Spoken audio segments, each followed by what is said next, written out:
The League of Women Voters of Hillsborough County, in cooperation with the City of Tampa Television, proudly presents the 2003 Tampa Municipal Election Candidates Forum.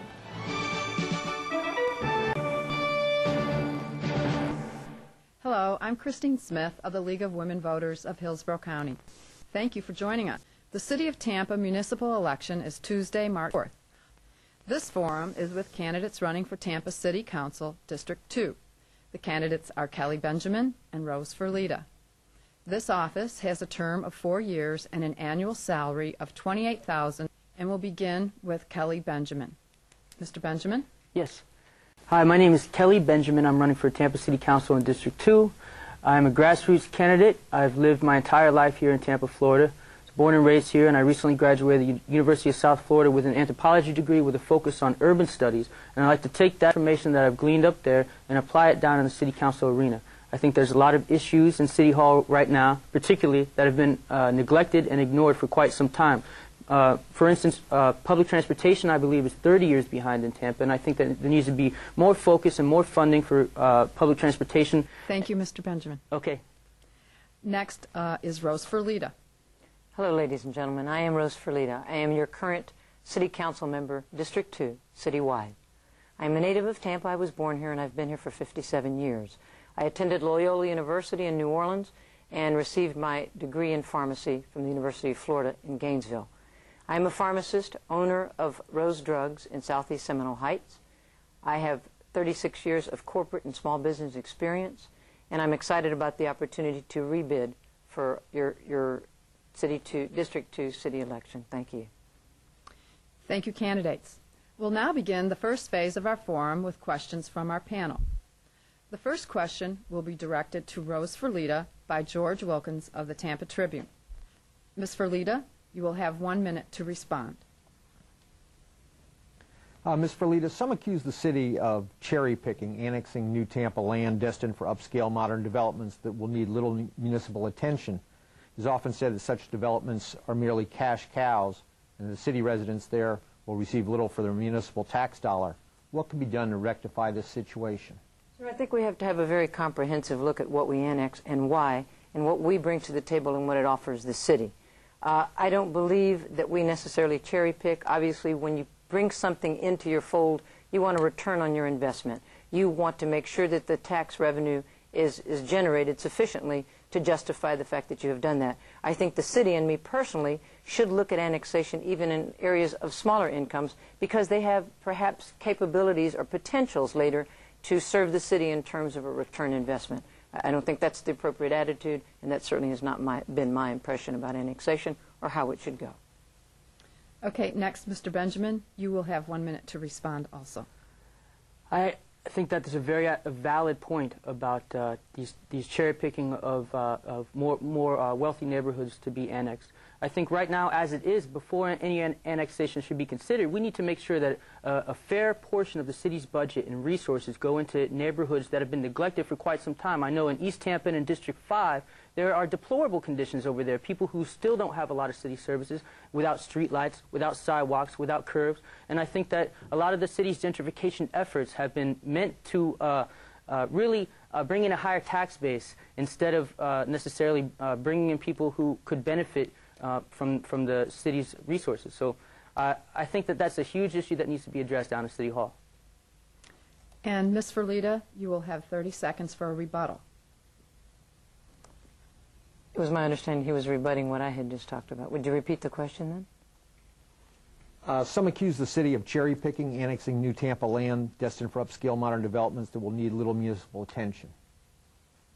I think that the two issues are different. I think we can certainly comprehensively serve the constituents that we have citywide. Certainly, annexing does not mean that we are precluding our responsibility to help lower socioeconomic areas. I have a business in an inner city area, and I don't think that they have been ignored, and I don't think that they're contradictory. Okay. Our next question comes from Bobby O'Brien, and she will direct her question to Mr. Benjamin. Good day. I'd like to piggyback on the annexation question.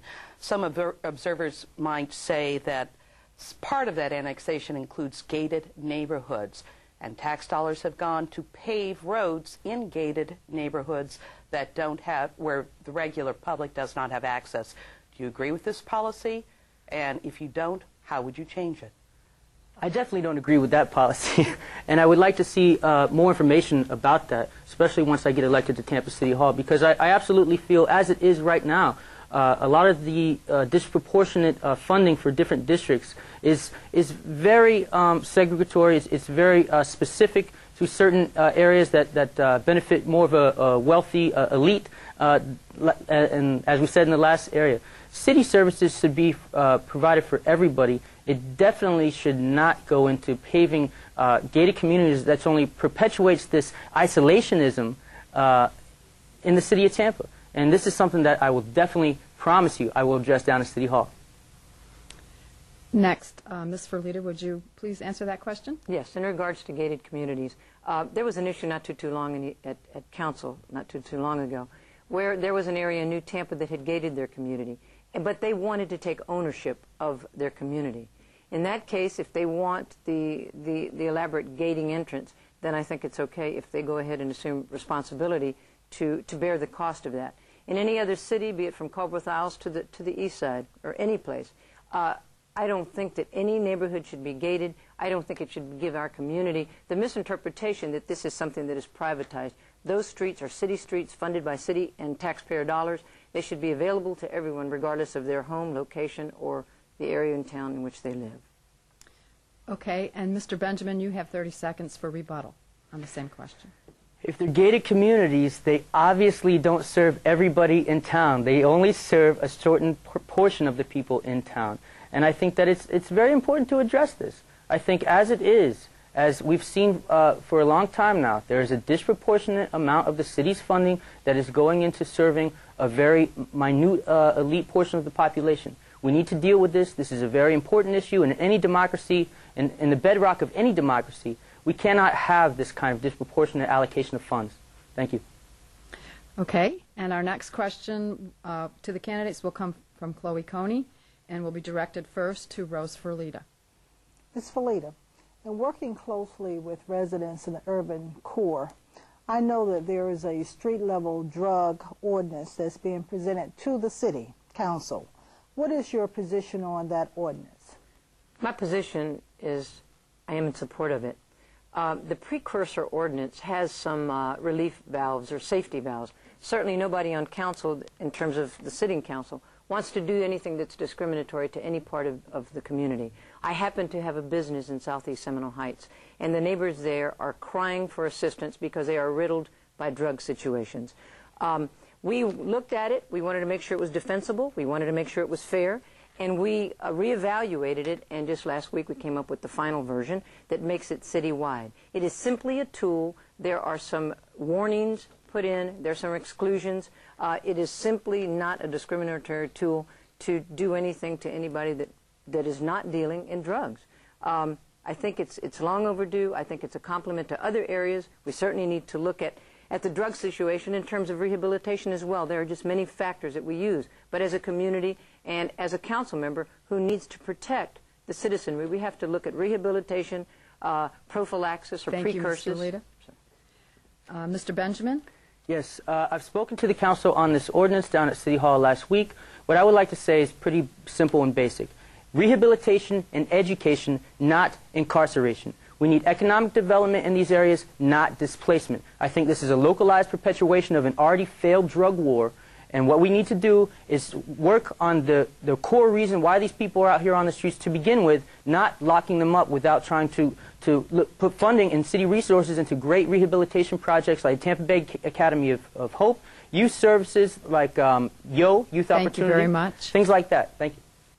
Ms. Ferlita, 30 seconds. I'm a pharmacist involved in rehabilitation for 30 years in terms of drug abuse. I think that's one of the avenues. I think the neighborhoods that I represent needed this precursor ordinance, and I think it's going to go a long way to help the police give the tools they need to incarcerate the people that are dealing in illicit drugs. Okay. Our next question will come from George Wilkins, and the question will be directed to Mr. Benjamin.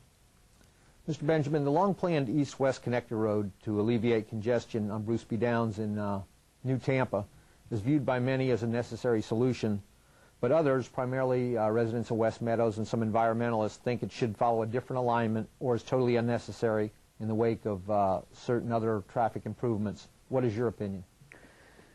My opinion on this, and I have a lot of sympathies for the people who live in those communities that are going to be affected by this. I think that we're dealing with a very serious problem in all of America right now with urban sprawl. And as we've seen, there wasn't enough planning to begin with when we look at New Tampa to deal with that issue.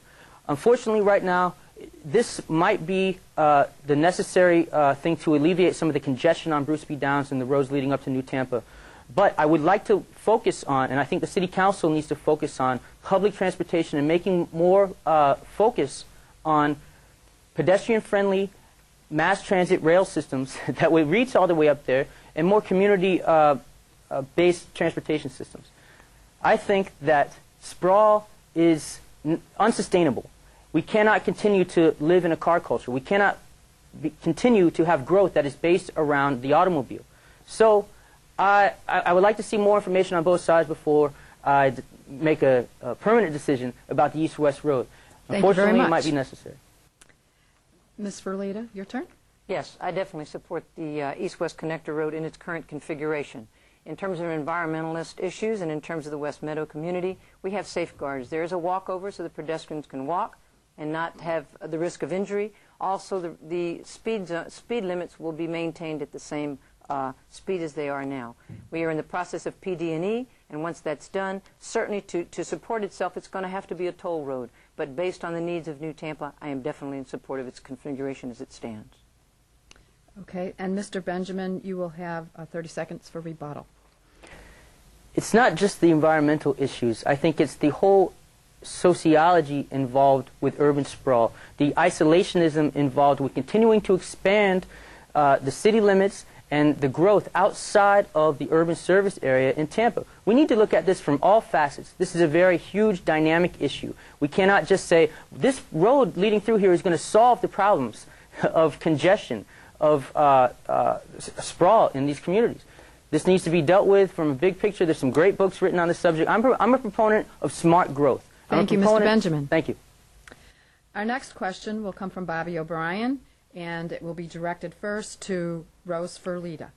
Beyond the issues, I think voters are looking for insight as to what makes a candidate tick. If you would, for me, please tell me what elected official you admire most and why. I believe that's for Ms. Ferlita. Yes, you have 1 minute for that. Any candidate or any politician you look at certainly has some attributes they brought to the table. Of course, otherwise they would not have been elected. Say, for instance, Mayor Greco. He's made incredible strides in this city and has brought us to an additional level in terms of being noticed on the national level. Although I appreciate some of the things he has done, certainly there are some things that I would have done differently, and I think that that's the same thing that I would consider for any elected official. I think everybody brings something to the table, and then the person that comes behind him adds something to what he's accomplished. So there are the attributes and the shortcomings of everyone who's in office. Okay, and Mr. Benjamin, you're next for that answer. I have a great amount of admiration for Senator Paul Wellstone, the late Senator Paul Wellstone, who unfortunately passed away in a plane crash. He has represented the true democratic voice of the people in Minnesota. I think that he was a very grassroots candidate who wasn't afraid to speak his mind, who wasn't afraid to dissent when his constituents told him that they were against a lot of the policies that were affecting the state of Minnesota. I have a lot of respect for Cynthia McKinney, who has stood up against this impending war, that has stood up against our civil rights and civil liberties being taken away across this nation by a lot of the Bush administration's policies. And I have a lot of respect for candidates who get involved because this is their way of getting involved in the political process and speaking out about issues that they truly care about. And Ms. Ferlita, you have another 30 seconds to respond to that question. Thank you. In general, they're attributes that I respect of many politicians or leaders of our country, so long as they're able to commit, follow through with that leadership, and not fall short in their commitment, regardless of any kind of persuasive tactics by either parties. Okay.